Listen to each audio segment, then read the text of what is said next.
Kadar kemiskinan dalam kalangan komuniti di beberapa kawasan di Sabah boleh dikurangkan melalui inisiatif keusahawanan dan pendidikan.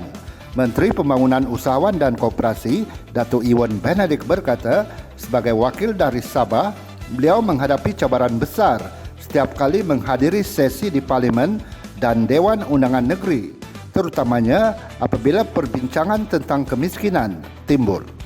Katanya, adalah menyedihkan apabila kita menyedari bahawa Sabah mempunyai kadar kemiskinan tegar tertinggi di negara ini, terutamanya di kawasan seperti daerah Sugud.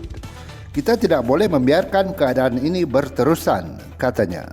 Beliau berkata demikian di Majlis Makan Malam Staff Day Tekun Negeri Sabah dengan tema Rock and Roll di sebuah resort di Beringgis pada 28 September lalu.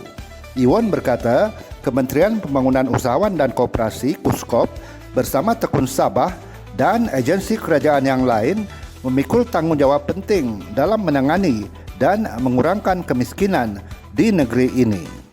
Menurut Iwan, dua strategi utama boleh diberikan tumpuan.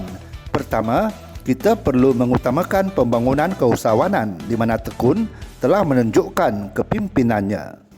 Dengan memupuk ekosistem keusahawanan yang kukuh, kita boleh memberdayakan individu untuk mencipta mata pencarian yang mampan. Kedua, kita perlu mempertingkatkan peluang pendidikan.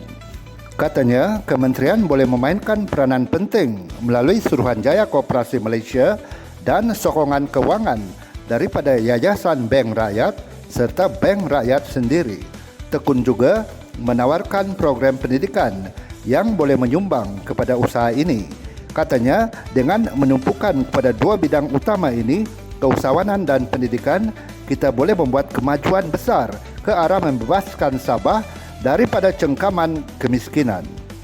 Beliau juga mengucapkan setinggi-tinggi penghargaan kepada Tekun Sabah atas semua pencapaian cemerlang dan maklum balas positif yang diterimanya sebagai Menteri Pembangunan Usahawan dan Koperasi. Menurutnya, Tekun telah membangunkan sekitar 64,000 usahawan di Sabah dengan pembiayaan sebanyak 1.1 bilion ringgit yang telah disalurkan. Dan pada tahun ini sahaja, hampir 100 juta ringgit telah diperuntukkan. Itu adalah jumlah yang besar. Iwan berterima kasih kepada kerajaan dan Tekun kerana membolehkan pinjaman ini. Kerana dengan usaha ini, para peniaga dan usahawan boleh terus menerima dana untuk perniagaan mereka. Sementara itu, beberapa anugerah telah diberikan kepada kaki tangan Tekun dan kumpulan-kumpulan untuk mengiktiraf usaha mereka.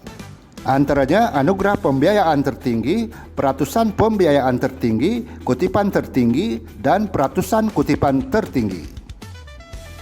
Iwan turut menyampaikan sumbangan sebanyak RM20,000 kepada Kelab Tekun bernama Remaja Purba Rider dan berjanji untuk memberikan bantuan yang serupa bagi aktiviti kaki tangan Tekun pada masa hadapan.